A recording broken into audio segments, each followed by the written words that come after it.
Also coming out on August 31st is Operation Finale. It's rated PG-13. It's based on a true story. It's 2 hours and 3 minutes long. It's directed by Chris Weitz, who did A Better Life that got a 7.2 on IMDb, and Twilight New Moon, which got a 4.7. But that one didn't do great. But I don't know. It's kind of more the source material, I think, than his directing. So that's not something to worry about too much. The writer is Matthew Orton, and this is his first writing credit. The cast is Oscar Isaac and Ben Kingsley. And there's also Nick Kroll is in this movie, which when I saw him pop up, I was shocked. Because I know him as not just a comedic actor, but like a very over-the-top comedic actor.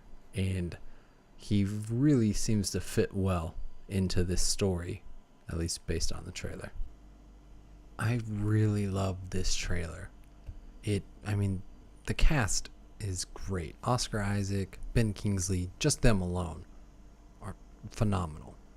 Nick Kroll, I still have a hard time understanding how he's in this movie, and yet he doesn't feel out of place. He doesn't stand out.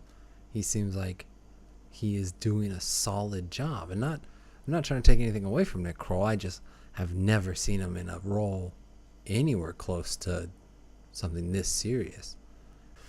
Now, I'm really excited for this movie. I think this movie is going to be, great. I think it's going to be a really well done and, engaging, intriguing movie that tells a very compelling story that just grips at your heart.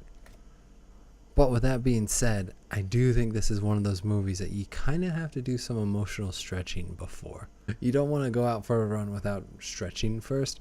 This feels like that.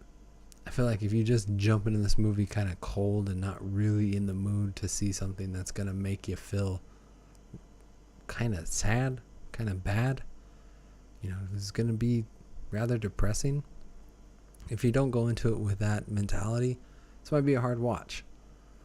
But I think if you go into it with, ready for the subject matter, the Holocaust and this guy who did this, these horrible, horrible things to people, then it's going to be a lot more, not entertaining, but enjoyable. Or you'll be at least ready to appreciate the story that's being told. Because I think this is going to be a really important one, and it's going to be worth seeing for sure. But I'd love to know what you guys think. Do you plan on seeing this? Are you going to go see it in the theaters? Are you going to wait to see it at home? Or are you just not going to see it at all?